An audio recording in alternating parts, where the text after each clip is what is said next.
Bonjour, dans cette vidéo, je vous montre comment afficher les factures impayées dans une zone de liste plutôt qu'un sous-formulaire. Ce modèle vous servira à, premièrement, d'afficher les informations d'un client sélectionné dans une liste déroulante.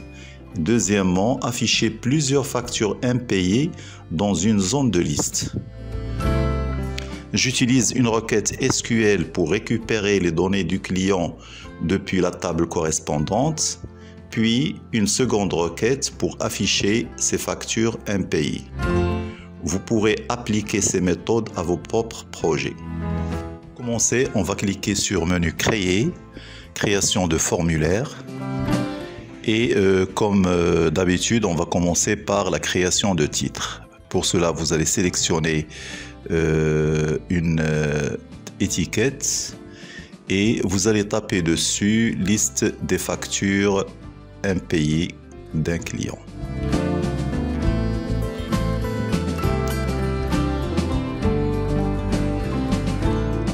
Alors après on va présenter ce titre. Pour cela cliquez sur menu format et changer la taille, la couleur de fond, la couleur du texte, etc.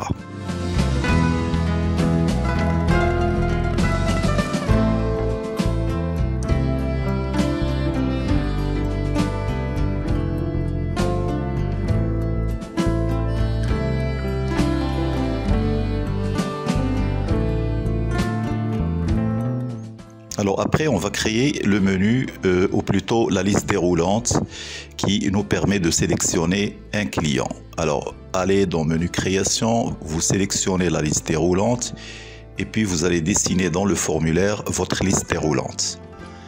Alors dans l'étiquette, vous tapez par exemple sélectionner un client.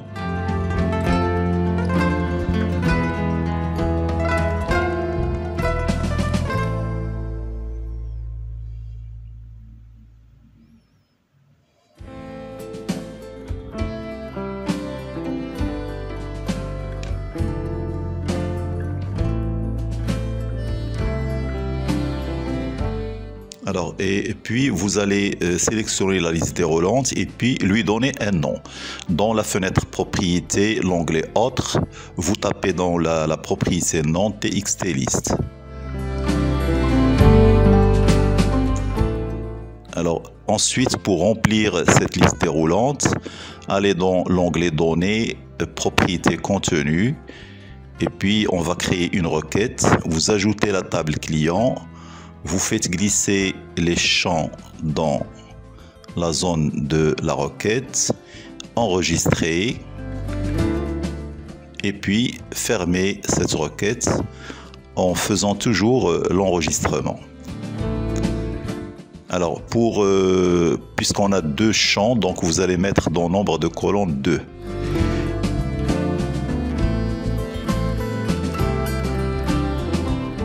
Puis vous allez vérifier.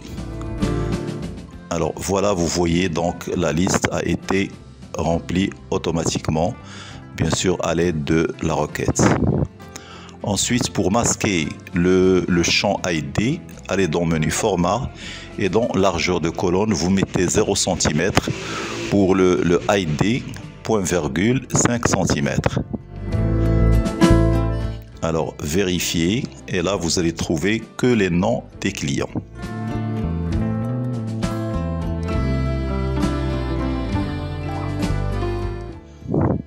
Alors, pour afficher les informations du client, vous passez au menu création et vous dessinez une zone de texte pour, par exemple, afficher l'ID des clients. Vous faites copier et vous collez 3 fois cette zone de texte.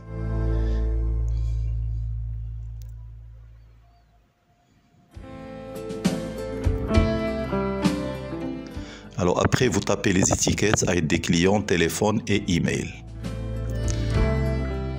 Après, on va nommer la première zone, par exemple TXT ID. Pour la deuxième TXT téléphone. et pour la troisième, TXT Mail. Il ne faut pas oublier ces noms parce qu'on va les utiliser dans la partie programmation. Alors, pour écrire le programme, sélectionnez la liste déroulante, allez dans l'événement après mise à jour, générateur de code et validez par OK. Et c'est dans cette partie-là qu'on va taper notre code de VBA et SQL. Alors, pour commencer, on va construire ou bien créer une requête SQL qui récupère les données du client sélectionné. Alors pour cela, vous allez taper SQL, c'est la requête, reçoit, donc select les champs ID, sélectionnez les champs ID, téléphone, email, à partir de la table Tes clients.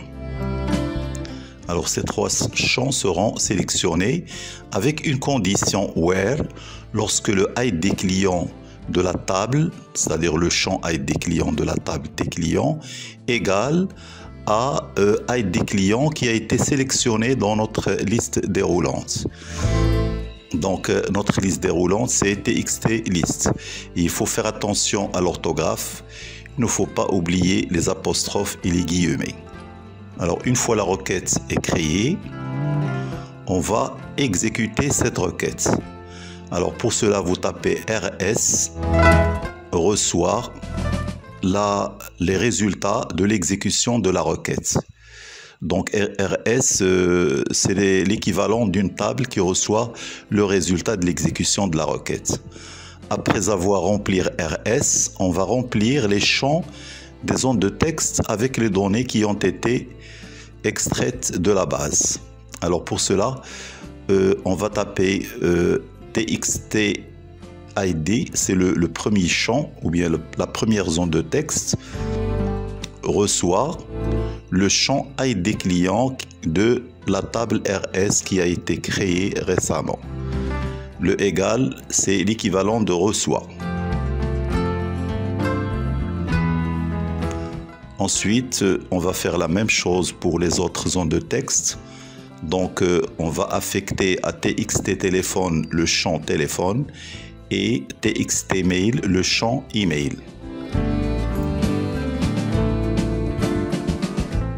Et bien sûr, n'oublions pas la partie déclaration des variables.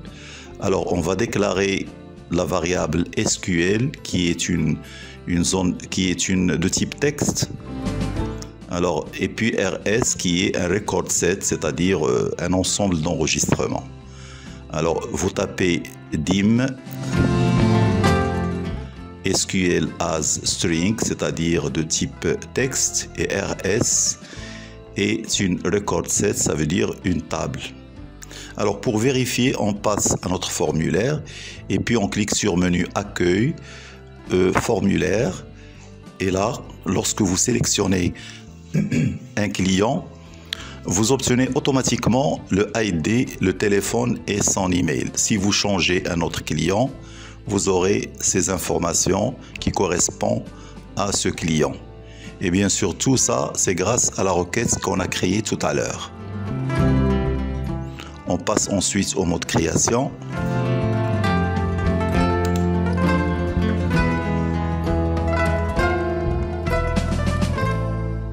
Alors ensuite, on passe à notre procédure et là, on va fermer la table. Donc, on va fermer le RS avec la commande rs.close et puis on va libérer l'espace mémoire.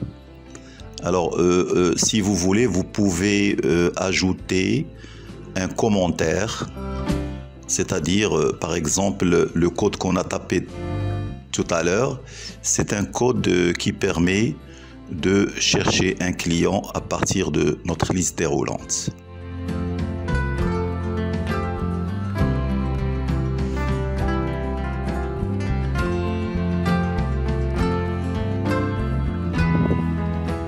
Alors tout ce qui est en vert, c'est du commentaire. Donc là, on a isolé, si vous voulez, notre code qui permet de chercher un client. Alors pour continuer, on revient à notre formulaire. Alors pour afficher la liste des factures impayées, on va utiliser cette fois-ci une zone de liste. Pour cela, allez dans la boîte à outils et puis sélectionnez zone de liste au lieu de liste déroulante.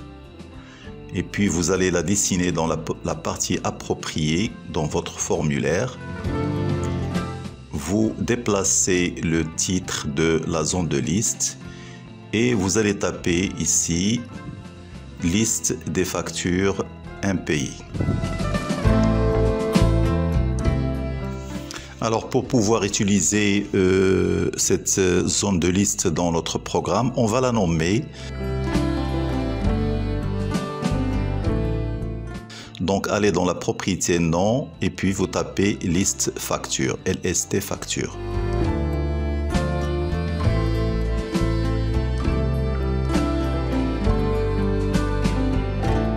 Dans le menu format, vous mettez le nombre de colonnes à 3, puisqu'on a 3 colonnes, le numéro de facture, la date et le montant. Et pour revenir à notre procédure, attachée à l'événement après mise à jour, sélectionnez la zone de liste déroulante, allez dans le menu événement, après mise à jour, et vous cliquez sur les 3 points pour revenir à la procédure qui permet d'écrire le programme. Alors, dans cette suite de programmes, on va écrire le code qui permet d'afficher les factures impayées. Donc, dans le commentaire, vous pouvez noter le commentaire suivant, le code qui affiche les factures impayées dans la zone de liste nommée liste facture. Alors, la première des choses, on va créer une requête pour extraire uniquement les factures impayées du client qu'on a sélectionné dans la liste déroulante. Alors, la requête est la suivante. Le nom, vous pouvez donner un nom quelconque. Donc ici, SQL facture, select ID facture, date facture, montant de facture. Donc 3 champs qu'on va sélectionner à partir de la table facture.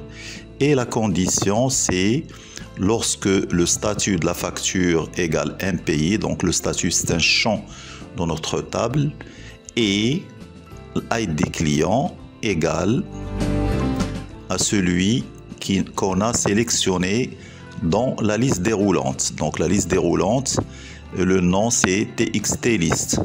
Alors pour vérifier le nom de cette liste déroulante, vous pouvez revenir à votre formulaire, sélectionner la liste déroulante et là vous voyez c'est le même nom. Donc il faut toujours utiliser ce nom-là dans la partie du code. Alors, une fois la requête est prête, on va l'exécuter. Alors, pour cela, on va faire un commentaire, exécuter la requête SQL facture. Alors, vous tapez le code suivant. RS facture reçoit l'exécution ou bien le résultat de l'exécution de la requête SQL facture. Après l'exécution de cette ligne-là, le RS facture reçoit le résultat de l'exécution.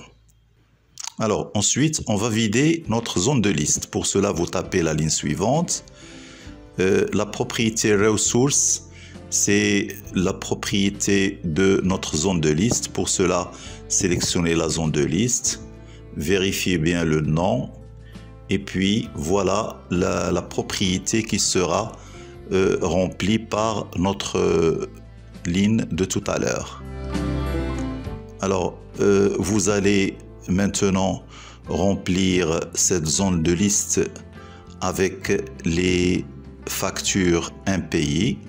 Donc, les factures impayées sont déjà stockées dans RS facture.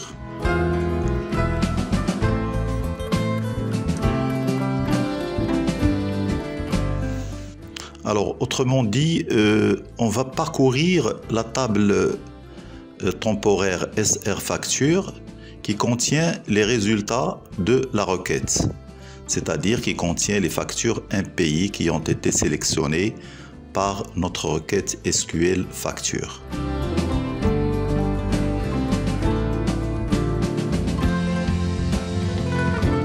Alors pour ce faire, vous tapez, là on va utiliser une boucle pour parcourir notre table RS facture. Donc not rsFacture.endOfFile, ça signifie lorsque c'est une condition de la boucle, si la table n'est pas vide, alors on va écrire notre code.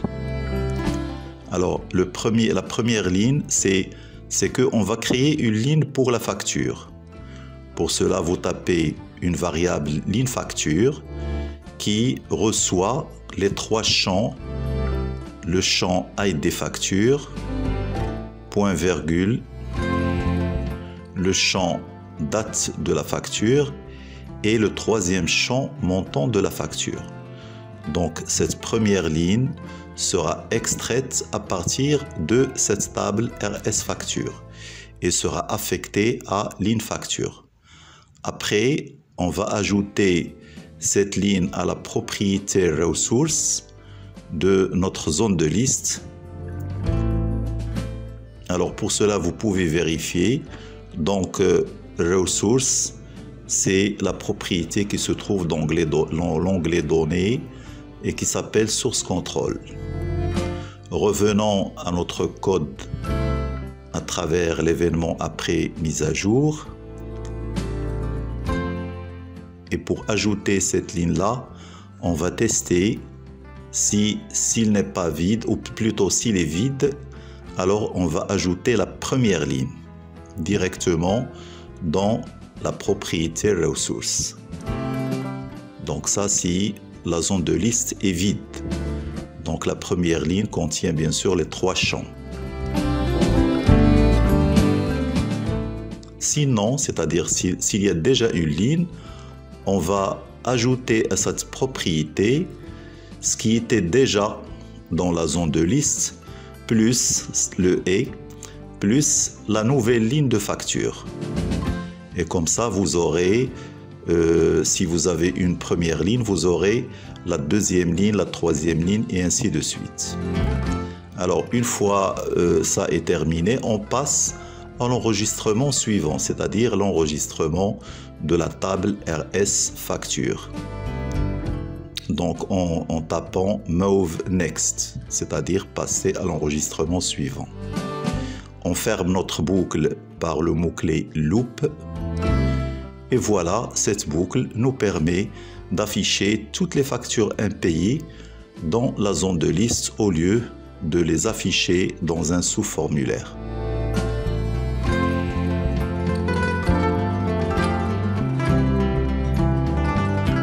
Et pour vérifier, on passe au formulaire, menu accueil, mode formulaire, et là on va sélectionner un client quelconque, et là vous voyez bien sûr toutes les factures impayées de ce client. Donc pour le client Hamid, nous avons par exemple 3 factures. Vérifions ça dans la table Tes factures. Alors, comme vous pouvez le constater ici, nous avons une première facture, une deuxième et une troisième avec 3000. Et c'est ce qu'on a déjà affiché sur la liste ou bien la zone de liste. Passez au mode création. Alors, bien sûr, n'oublions pas de déclarer les variables qui ont été utilisées dans cette partie de code. Alors, nous avons la première variable, c'est le SQL facture de type texte, c'est la requête, et puis la table qui contient le résultat de la requête et qui s'appelle RS facture de type record set, et puis la ligne qu'on a utilisée pour ajouter les factures impayées dans la zone de liste. Donc ce sont 3 variables qu'il faut déclarer. Et pour ajouter le total, on va sélectionner la zone de texte et puis la dessiner juste au-dessous de cette zone de liste. Vous tapez dans l'étiquette total.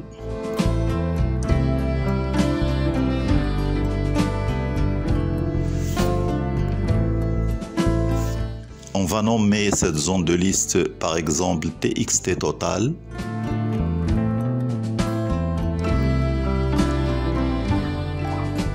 Et puis, on revient à notre procédure pour écrire le code qui permet de calculer le total. Alors pour cela, on va déclarer une variable totale qui reçoit 0, c'est-à-dire une case mémoire qui reçoit 0.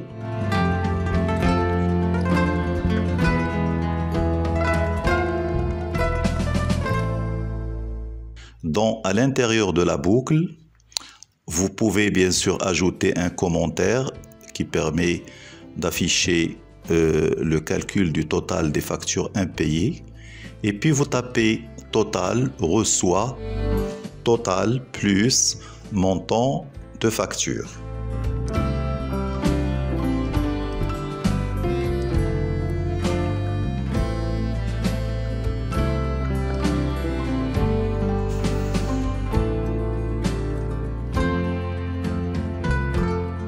Et pour afficher le résultat dans notre formulaire, on va taper TXT total, qui est la zone de texte qu'on a dessinée au-dessous de la zone de liste,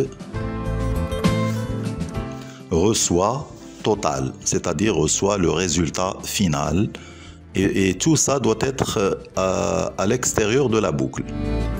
Et pour terminer, on va déclarer notre variable totale, qui est de type numérique, en écrivant dim total as double, c'est-à-dire un nombre numérique avec virgule. Pour vérifier, vous passez au mode formulaire, menu accueil, mode formulaire, et là, on va sélectionner un client quelconque. Donc celui-là n'a pas de facture impayée, donc c'est 0. Prenons le premier, et là, comme vous le voyez, vous avez le total des factures impayées du client Hamid. Si vous prenez un autre client, par exemple le deuxième, il a 2 factures impayées avec un montant de 3550. Et voilà, à chaque fois que vous sélectionnez un client, vous aurez les factures impayées avec leur total. Donc, avant de quitter, vous devez enregistrer votre formulaire en lui donnant un nom, par exemple F facture impayée.